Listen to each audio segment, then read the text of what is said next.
आगे ये तो एक्टिविटी है and index question okay what do you mean by common law system okay common law system के बारे में हमें इधर एक्सप्लेन करना है कि क्या है कॉमन लॉ उसके आगे 4 टाइप्स के बारे में हमें एक्सप्लेन करना है कि कॉमन लॉ है क्या ये लॉ है जो कि इंग्लैंड ने पहले बड़ी बनाया था अब ये पॉपुलर हो चुका है ये इंडिया में भी आ चुका है एंड इंडिया वाले भी इनको फॉलो करते हैं ये सब हमने बताना है उसके बारे में इसकी डिफाइन देंगे कॉमन लॉ सिस्टम है क्या कि ये सिस्टम जिसमें कि जजेस बारे मेनली जजेस बारे बताया गया कोर्ट्स बारे बताया गया मेन पॉइंट कि इसके अंडर आके 4 आते हैं वो चारों एक्सप्लेन करने हैं हमने आगे mention any 3 characteristics of common law system कि क्या कॉमन लॉ सिस्टम में मेन चीज है क्या चाहे इसमें जो 4 टाइप्स हैं उसमें से थोड़ा थोड़ा पॉइंट लिख के हम लिख सकते हैं इसमें वो इसकी कैरेक्टरिस्टिक्स आ जाएंगी मेनली इसकी यही है कि जजेस कोर्ट्स बहुत इम्पोर्टेंट रोल प्ले करते हैं और and society and the community also plays an important role तो ये मेन चीजें हैं जो कि इसके अंदर आ सकती हैं legal system The legal system followed by the countries in the mainland of Western Europe, which is commonly referred as continent, as distinguished from the England. कहते हैं अब कॉन्टिनेंशियल लीगल सिस्टम होता क्या है ये लीगल सिस्टम जो है ये तो कंट्रीज द्वारा फॉलो होता है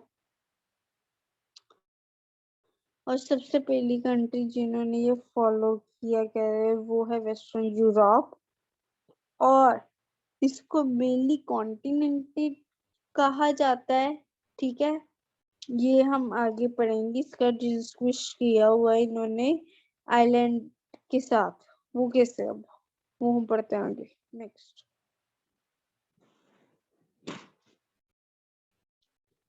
It refers to a continental legal system. The origin of continental legal system can be traced to the Old Age Roman Empire of the 5th century AD.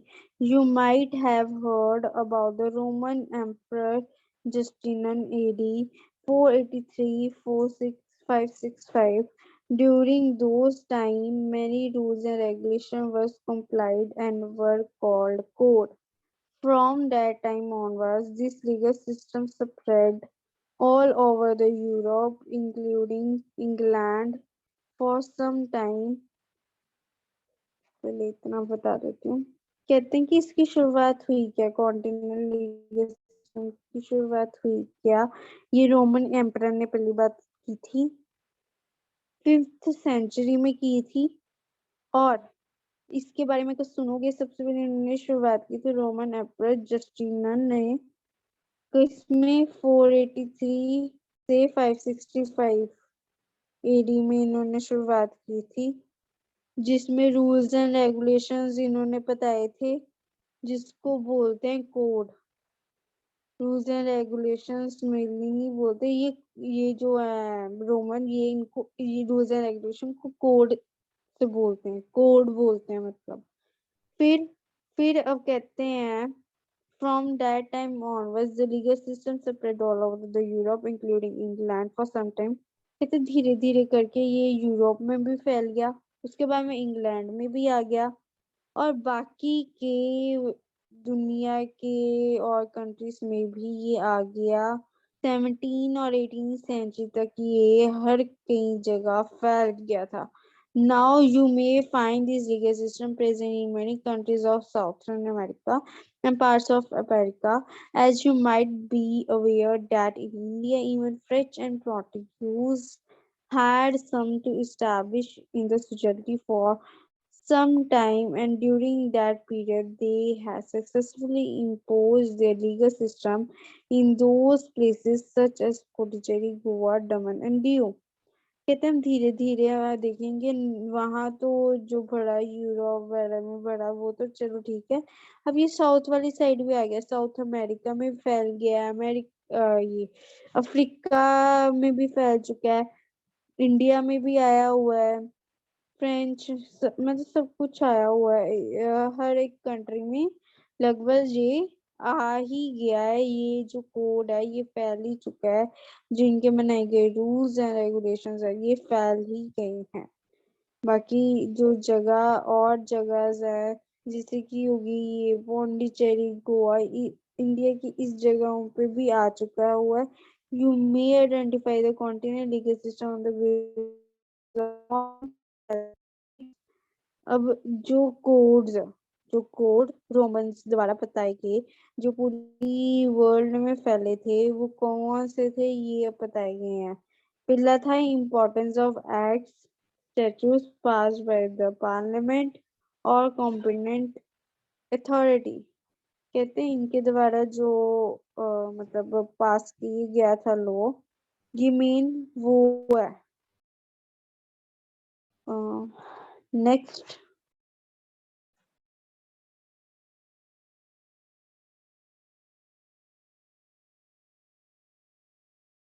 Next है composition of judiciary. Judiciary के base में फैला गया कि क्या कहती है judiciary, उसके बेसिस पे पावर ऑफ जज टू मेक लॉ, कि जज की क्या पावर है, वो एक लॉ बना सकता है, क्या कुछ कर सकता है, वो सब कुछ। English approach by the court proceeding, एक कोर्ट का क्या व्यू है, मतलब कि जैसे कि कितने टाइप्स ऑफ कोड होते हैं, हाई कोड हो गया, लो कोड, सब कुछ वो। We will discuss this feature again with respect to common legal system. कहते हैं आते तो ये कॉमन लीगल सिस्टम के अंडर ही है, तो इसके बारे में हम और पढ़ेंगे। Next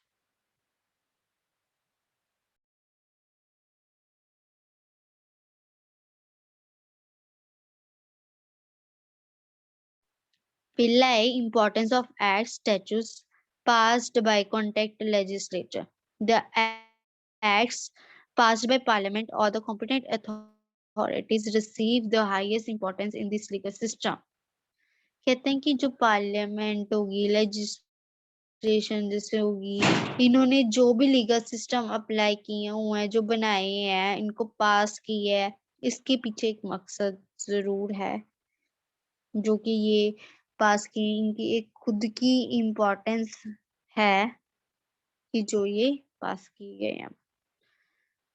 Authority of the competent legislature is to estimate the scattered rules and then draft them accordingly to the modern conditions and get them passed in the parliament. कहते हैं इनकी जो रूल्स जो है बनाए गए लेजिस्लेचर को, उसको फॉलो किया जाता है, सब कुछ ये सब कुछ पार्लियामेंट में डिस्कस किया जाता है कि कौन से रूल्स को ऐड किया गया है, डिडक्ट करना है, सब कुछ। जो ये जो सारा प्रोसेस है कि एक कोई रूल को बनाना, उसको ठीक करना, जा मतलब ठीक करना ही, तो उसको कहते हैं codification of rules. For example rules assimilated and framed in the area of crimes are called penal rule।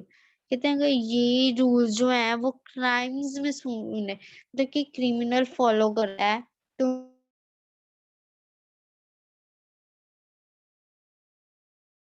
Panel code किया है, तो हम बोलेंगे अब ये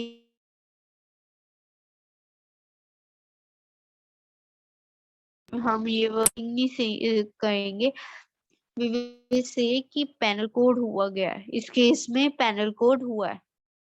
These rules passed by the parliament are then applied by the judges in the resolution of disputes। कहते हैं पहले तो पहली बार रूल्स ऐसे बनेंगे, फिर आगे फॉलो किए जाएंगे, तो रूल्स बनाए जाते हैं जजेस पार्लियामेंट में बनाए जाते हैं, उसके बाद में जजेस को जो है भेजे जाते हैं, उनको बताए जाते हैं कि वो अप्लाई कर सकते हैं, ये रूल भी आ चुका है। Judges regard the rules framed by the parliament as supreme and do not try to change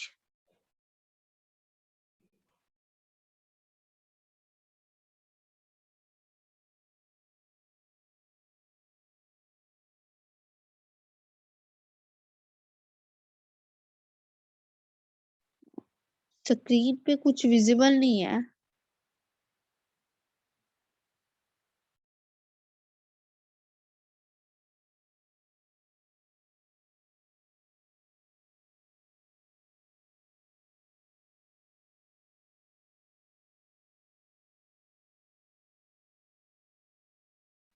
okay, तो हमने पेनल कोड बारे जाना कि हाँ जो कि क्राइम्स सीन पे फॉलो किए जाते हैं। आगे these rules passed by the parliament are then applied by the judges into the resolution of disputes।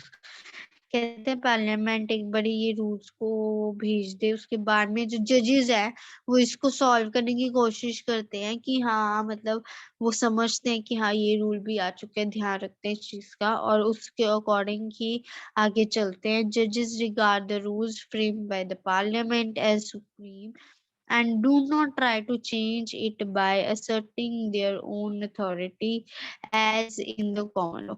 कहते जज अकेले ही नहीं इस लॉ को चेंज कर सकते या फिर इसमें कुछ एडिशन वगैरह कर सकते हैं, उनको परमिशन लेनी पड़ती है पार्लियामेंट की।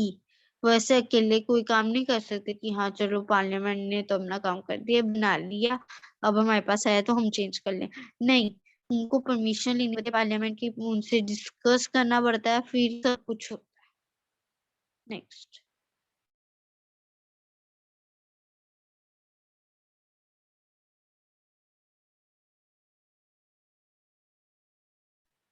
family, they may give their own interpretation by the vague language used in act, but they would say that it would be not binding expect on the parties to dispute interpretation of the rules framed by the parliament are given not by the judges but the legal scholars and academy. The abstract law passed by parliament is given high regard even by the जज and advocate. तो कहते हैं कि mainly जज और जो advocate है इनमें रिलेशन बहुत अच्छा वाला होता है। तो वो अगर कुछ एडिशन सब्ट्रैक्शन करना चाहते हैं, सब्ट्रैक्शन ही इंटरप्रेटर बोलते हैं वैसे इधर सोशल साइंस लैंग्वेज में, तो कुछ करना चाहते हैं तो वो कर सकते हैं, उनपे राइट है। पर हाँ ये आपस में कुछ कर लें इट इज नॉट फेयर, इनको डिस्कशन करनी पड़ती है पार्लियामेंट से। मेनली पार्लियामेंट से करना सबसे ज्यादा इम्पोर्टेंट है। हाँ और ये सबको भी एड ऑन आप कर सकते हो, उनके साथ भी कर लो, बट अगर कोई बात है आप अकेली उसको बताना चाहते हो पार्लियामेंट वालों को तो श्योरली कर सकते हो, उससे भी क्लियर से चेंज हो सकता है अगर आप कुछ चेंज करना चाहते हो लॉ वगैरह में। Next is composition of judiciary. Judiciary content is a continuation legal system in from diverse fields as a person of any background can a judge in this legal system. Person who has specialized knowledge of any particular field can be appointed as a judge। कहते हैं इसमें क्या होता है, ये system में क्या होता है कि जैसे हमने पहले सिस्टम में पढ़ा था कि हाँ एक जज के पास डिग्री होनी चाहिए, उसको एक्सपीरियंस होना चाहिए, कहते हैं इसमें कुछ नहीं ऐसा होता। चाहे वो जज बस कोई डिग्री हो ना हो बढ़िया, या उसके पास कोई एक्सपीरियंस हो ना हो, तब भी वो जज लग सकता है, नो डाउट। बाकी ये है उसको उस फील्ड में नॉलेज पूरी होनी चाहिए। Thus the engineer as a doctor or scientist may become a judge। कहते हैं अभी जैसे इंजीनियर हो गया, डॉक्टर साइंटिस्ट हो गया, ये भी जज बन सकते हैं, पर इनको उसकी नॉलेज होनी चाहिए, फिर ये भी बन सकते हैं चाहे इनके पास डिग्री कुछ और है। There is no requirement to study law as a separate discipline for the requisite number of years and practice in the court of law thereafter। So the judges of the higher court or trade courts are appointed from diverse background and without the need of the degree in legal education। तो कहते हैं कि जजेस जो है वो high court से important होते हैं, बैकग्राउंड उनका उनके चाहे डिग्री हो ना हो mainly, but they have enough education कह सकते हैं, उनको नॉलेज फुल होनी चाहिए। ऐसे में उनको नॉलेज 0% है, ऐसा नहीं होना चाहिए। So the judges of high courts or trade courts are employed from diverse background and without the need of degree in legal education. Legal education is also imparted in the countries which follow continental legal system.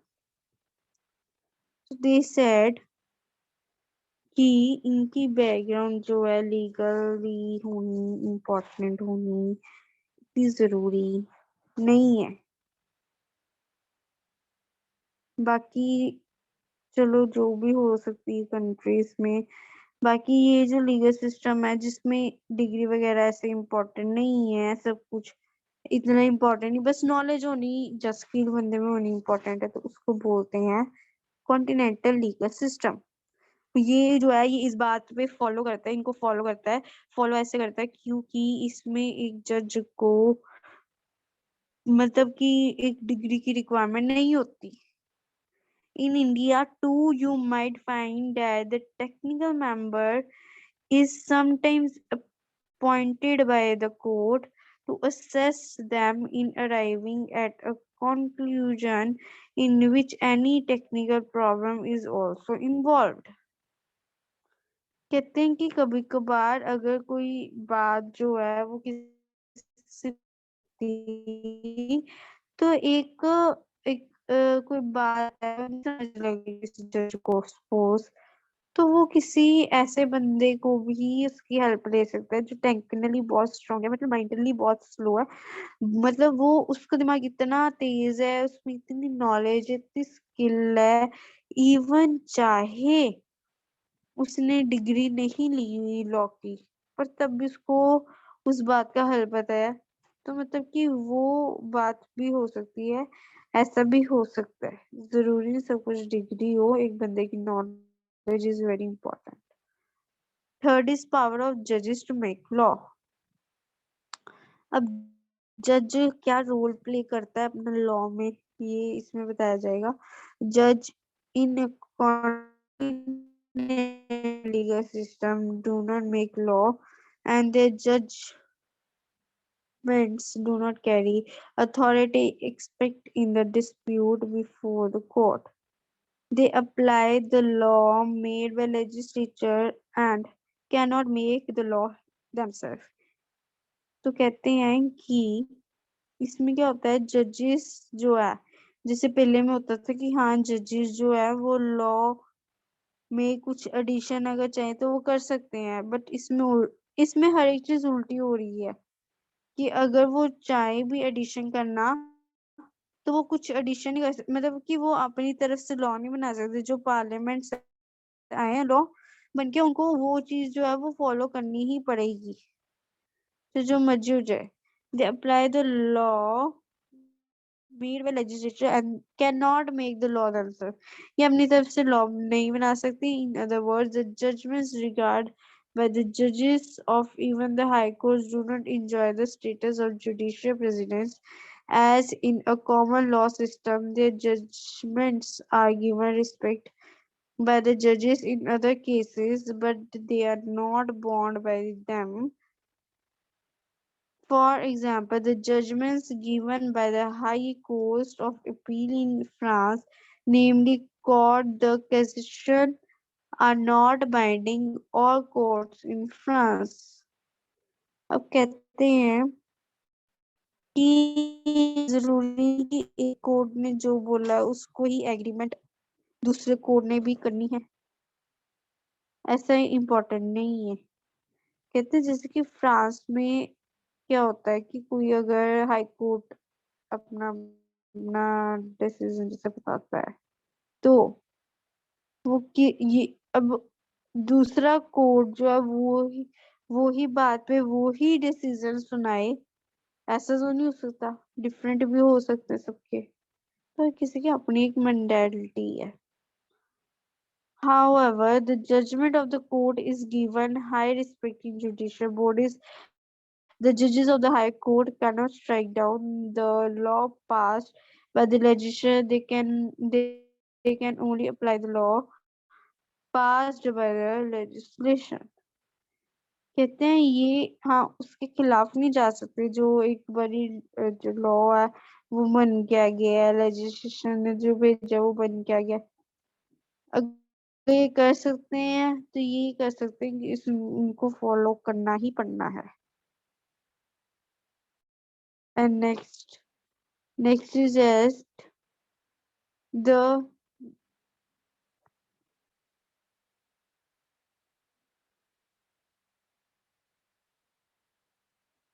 read by laws to know the law, which is in case in common law, and advocate has not only to know the law passed by the parliament and legislature, but also the judgments delivered in the higher judiciary.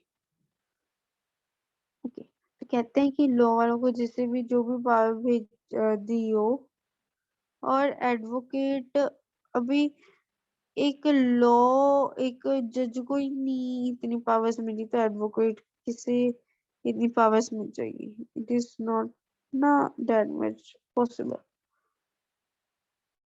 जितनी power उसको मिली उसको भी उतनी ही मिलनी है। And last one is inquisitorial approach of the court proceeding. Unlike the passive role of the judges in finding the truth and being dependent on the ability of the advocates to establish the fact of the matter, the judges in the continental legal system play active roles in finding the truth. कहते हैं कि जज जो है वो इतना तेज होता है कि वो पता लगा लेते कि बंदा ये सही बोल रहा है कि गलत बोल रहा है, क्या बोल रहा है, इसका ओपिनियन जो है वो सही है, इरादे सही हैं कि गलत है। तो ये सबसे मेन जो है रोल प्ले करता है जज का एक कोर्ट के अंदर। फिर है the approach followed in our court proceeding is not adversarial in nature by inclusion the referee between the prosecutor and the defense, but they are actively interested. कहते चाहे जो मर्जी हो क्या हो, हर किसी का एक अपना ही पॉइंट है, अपना ही एक व्यू है जिसको अब उतने में ही मस्त रहना चाहिए, किसी बाहर के देखने समझ नहीं आना चाहिए। नेक्स्ट,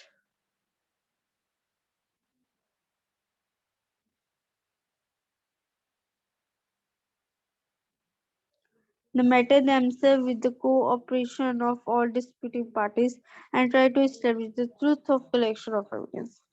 कहते हैं ये नहीं कोई गलत एविडेंस उठा के ले जाए, उठा ले कि कोई गलत वे से बना ले, ऐसा नहीं चलता। हर किसी को अपना ही एविडेंस एक प्रूफ देना पड़ता है, वो सब कुछ उसके पीछे की बैकग्राउंड वगैरह सब कुछ डिस्कस करते हैं। आगे collection of evidence is thus not the sole responsibility of the advocates by the judges too. कहते हैं ये अकेले एडवोकेट का भी एक जज को बहुत बड़ी रिस्पॉन्सिबिलिटी है। Judge may go to the scene and the crime and collect evidence on their own if they think that the evidence proceeds by the advocates by the dispute parties leave some doubts as to be established by the truth. कहते हैं कि जिनका contact based होता है कि हाँ अगर जिताना इनको हर एक पार्टी कोशिश करेगी कि हाँ हम इस चीज को जगाए, वो ये चीज ही देखेगी कि ये चीज जो है वो क्राइम है, इसको मेन पार्ट देखना चाहिए। आगे judges not a passive observers but active participants in the case to establish the truth. In India, you may see the applications of this approach in fact finding commissions based on the government established by the Gujarat government to ensure about। तो mainly ऊपर में ये बताया गया है कि जज एक अपना ही इनका एस्टेब्लिशमेंट है तो उसका बाकी इंडिया में ये होता है कि जो कमीशन जो जारी की है ऑब्वियसली वो इंडियन गवर्नमेंट ने की है तो जो मर्जी कर लो। बाकी हमने सुना है कि नवाती कमीशन और जुडिशरी इस्टेब्लिश गुजरात ये जो है वो गुजरात वालों ने ही मेनली पहले डिस्कवर की है जिसको हम बोले थे रोडर राउट्स। ओके मैंने नाम सुना रूट्स ऑफ 2002। तो ये इसे गुजरात वाले गवर्नमेंट ने पहली बार ये स्टैब्लिश की है। ठीक है जिसको बोला जाता है गोल्डन राउट्स ऑफ 2002। नेक्स्ट